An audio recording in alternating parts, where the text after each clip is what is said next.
G'day, Glenn Torrens, Street Machine Magazine, Classic Car Hunter, brought to you by Rhino Insurance. We're in the Barossa Valley this time in South Australia. Got a bit of a hot tip on a paddock full of cars. We got lost a little further back, but we think we're onto it. There it is.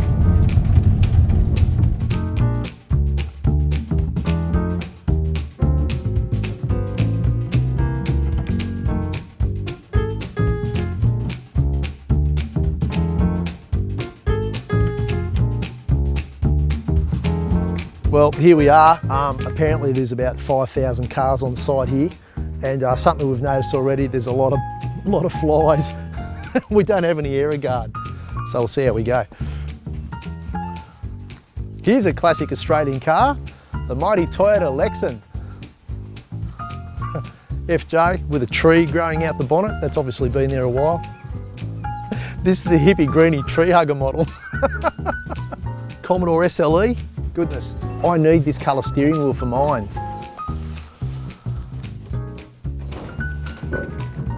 Yep, somebody's been here before us. Toyota Crown. Holy shit, there's just hundreds of metres of cars. They're just, oh. Look at them, everywhere.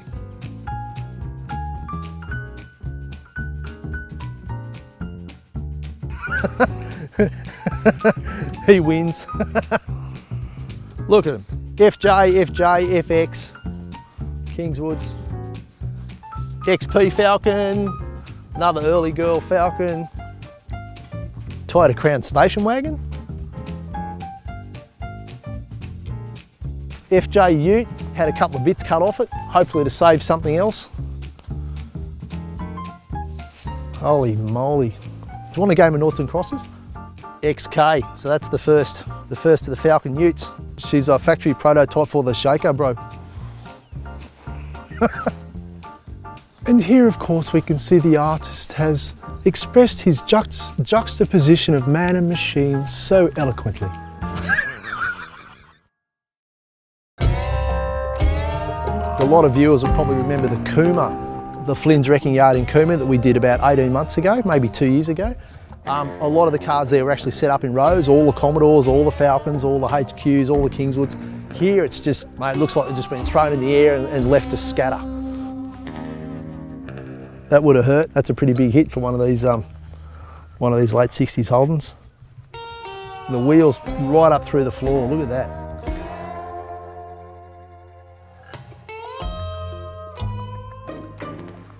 Datsun 1000. Leyland P76. They made them for 18 months and that's about it.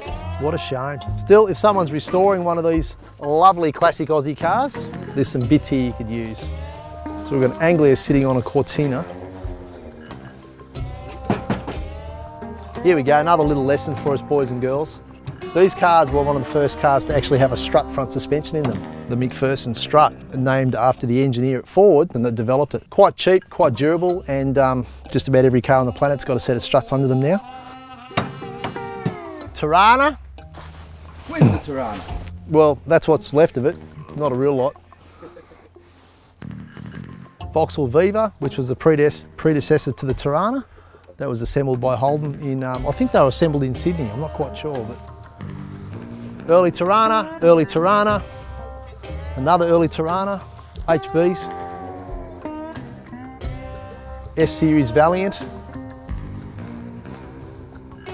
Obviously something's been dragged out of here recently, which is kind of good. It means that something's gone to a new home. Look at the lichen on that. Gemini. Falcon Ute. Another early Falcon, XK or XL. That's probably one of the cars that we've seen here today that you could do something with. It's not completely stuffed.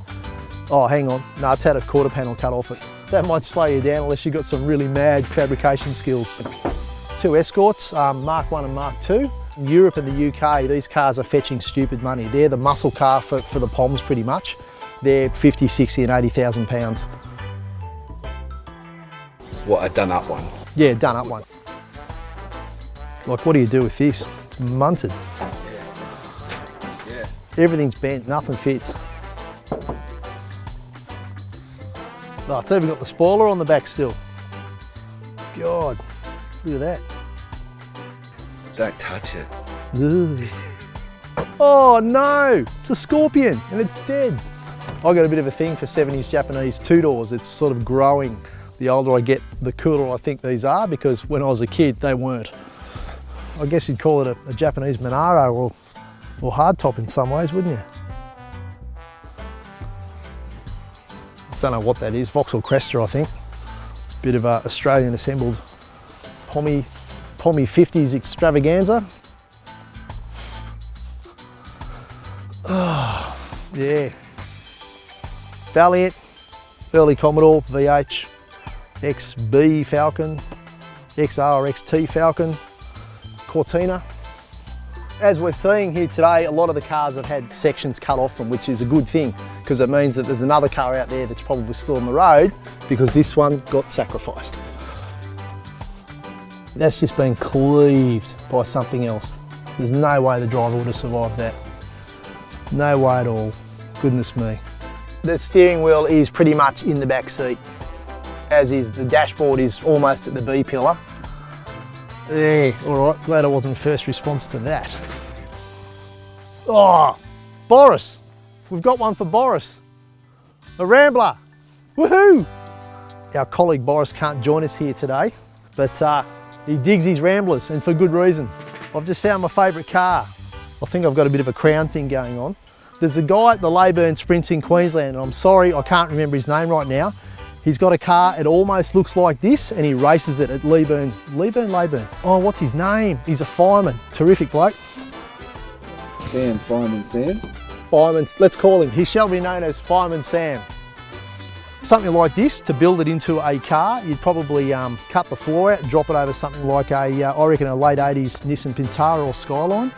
That would give you strut front end, coil sprung rear, Borg Warner diff, a reasonably stiff floor pan. You could run the firewall with all the heaters, etc., etc., and it still looks like an old car. Well, as you can see, folks, we could probably spend another week here looking around all these cars. There's stacks of stuff here. We've had an awesome time showing you what's here. I'm Glenn Torrens, Street Machine Magazine Classic Car Hunter. We'll see you next time.